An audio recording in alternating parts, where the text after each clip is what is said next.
دوستو آج سب سے پہلے بات کریں گے پنجاب حکومت کے متنازع bill Punjab control of habitual offender and anti social behaviour bill 2026 کی، جس پر شدید تنقید کی جا رہی ہے اور بہت سے لوگ اسے شہری آزادیوں کے لیے خطرہ قرار دے رہے ہیں۔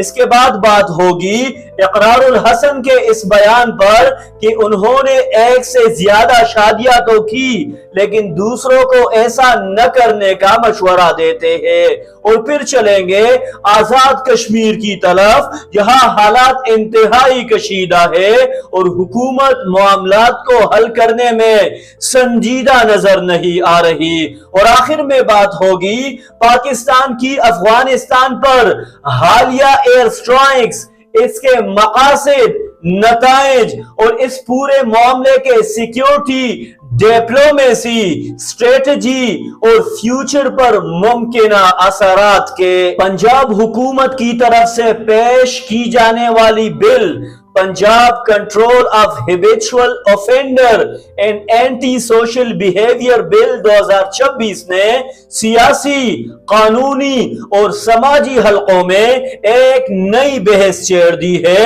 حکومت کا موقف ہے کہ اس قانون کا مقصد عادی جرائم پیشہ افراد پر قابو پانا اور معاشرے میں امن و امان کو بہتر بنانا ہے، لیکن ناقدین کا کہنا ہے کہ اگر کسی قانون میں اختیارات کا توازن درست نہ ہو تو وہ جرم روکنے کے بجائے شہری آزادیوں کو محدود کرنے کا ذریعہ بن جاتا ہے۔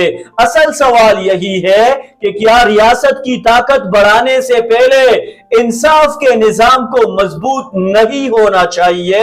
اگر عدالتوں میں مقدمات برسوں تک زیر التوا رہے، عام آدمی کو فوری انصاف نہ ملے اور اداروں پر عوام کا اعتماد کمزور ہو تو صرف نئے قوانین مسائل کا مستقل حل کیسے بن سکتے ہیں؟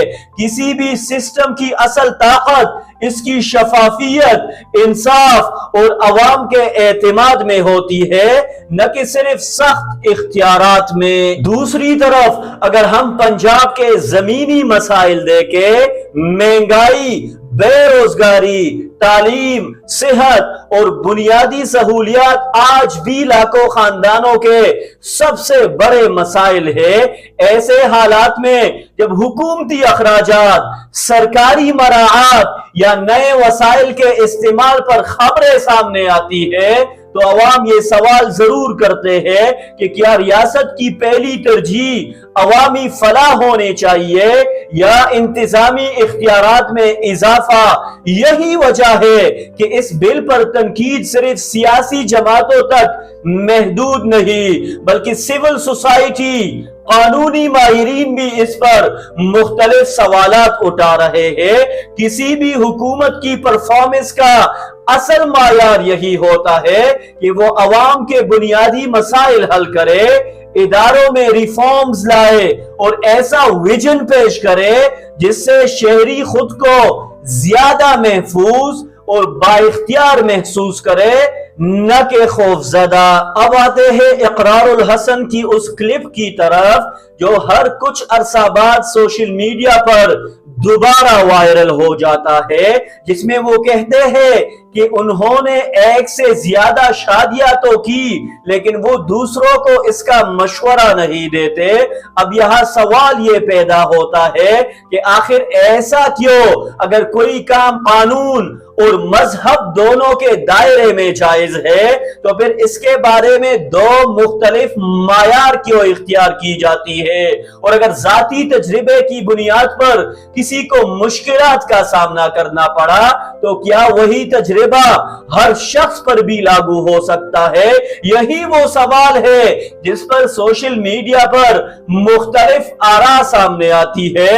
کچھ لوگ کہتے ہیں کہ اقرار صرف اپنا پرسنل ایکسپیرینس بیان کر رہے ہیں، جبکہ دوسرے کہتے ہیں کہ ایک پبلک فگر کو اپنا موقف زیادہ واضح انداز میں پیش کرنا چاہیے تاکہ اس سے کنفیوژن پیدا نہ ہو۔ اصل حقیقت یہ ہے کہ اسلام نے ایک سے زیادہ شادیوں کی اجازت مخصوص شرائط اور انصاف کے تقاضوں کے ساتھ دی ہے، لیکن اسے ہر شخص کے لیے لازمی قرار نہیں دیا۔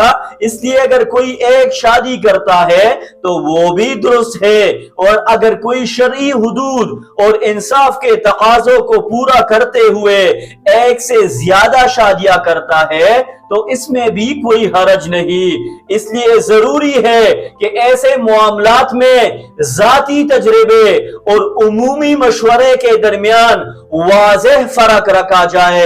اختلاف رائے ہر معاشرے کا حسن ہے، لیکن کسی بھی حساس موضوع پر گفتگو دلیل، توازن اور ریسپانسبل اپروچ کے ساتھ ہونی چاہیے۔ اب بات کرتے ہیں آزاد کشمیر کی، جہاں حالات کئی دن گزرنے کے باوجود مکمل طور پر معمول پر نہیں آ سکے۔ سب سے تشویش کی بات یہ ہے کہ مسئلے کے حل کے بجائے کشیدگی میں اضافہ ہو رہا ہے۔ مختلف علاقوں میں احتجاج جاری ہے، جبکہ اپوزیشن کے بعض رہنماؤں کو متاثرہ علاقوں میں جانے سے بھی روکا گیا، جس کے بعد سیاسی درجہ حرارت مزید بڑھ گئی ہے۔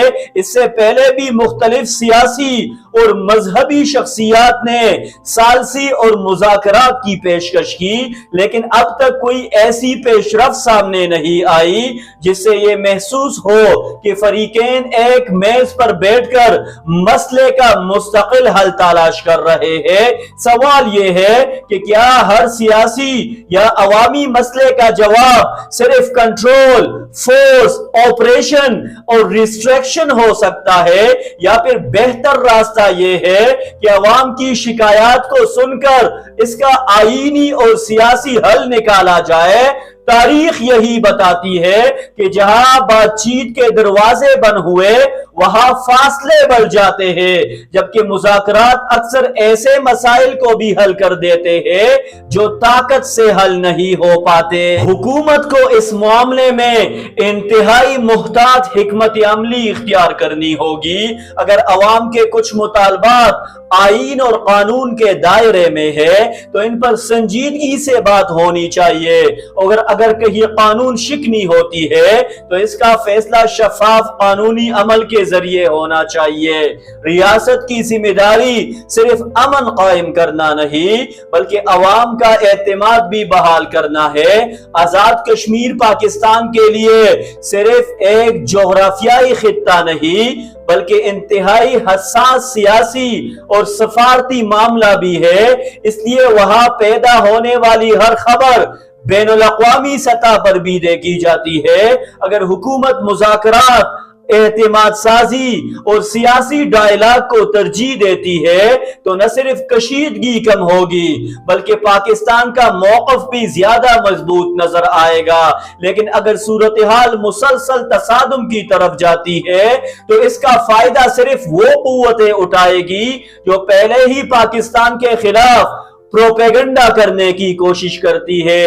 اس لیے وقت کا تقاضا یہی ہے کہ جذبات کے بجائے دانشمندی، برداشت اور پالیسی کے ساتھ آگے بڑھا جائے۔ اب آتے ہیں آج کے آخری اور نہایت اہم ٹاپک کی طرف، یعنی پاکستان کی جانب سے افغانستان میں کی گئی حالیہ ایئر سٹرائکس۔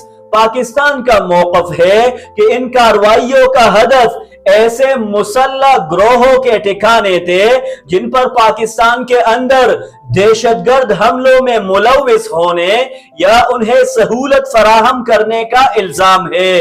پاکستانی حکام کا کہنا ہے کہ اگر سرحد پار سے پاکستان کی سلامتی کو خطرہ لاحق ہوگا تو ریاست اپنے شہریوں کے تحفظ کے لیے کارروائی کا حق رکھتا ہے، اور آئندہ بھی ضرورت پڑی تو ایسے اقدامات کیے جا سکتے ہیں۔ دوسری جانب افغانستان کی حکومت کا دعویٰ ہے کہ ان عملوں میں عام شہری مارے گئے، جس کے بعد دونوں ممالک کے بیانات میں واضح تضاد سامنے آیا ہے۔ ایسے حالات میں اگر کسی بین الاقوامی ادارے یا آزاد تحقیقات کے ذریعے حقائق سامنے آتے ہیں تو ان کا سفارتی اثر بھی پڑ سکتا ہے۔ یہی وجہ ہے کہ یہ معاملہ صرف ایک سیکیورٹی آپریشن نہیں بلکہ ڈپلومیسی، انٹرنیشنل اللہ اور ریجنل سٹیبلٹی سے بھی جڑا ہوا ہے۔ دوستو یہ بھی حقیقت ہے کہ دہشت گردی پاکستان کے لیے ایک سنگین مسئلہ ہے اور ریاست کی ذمہ داری ہے کہ وہ اپنے شہریوں کی حفاظت کرے۔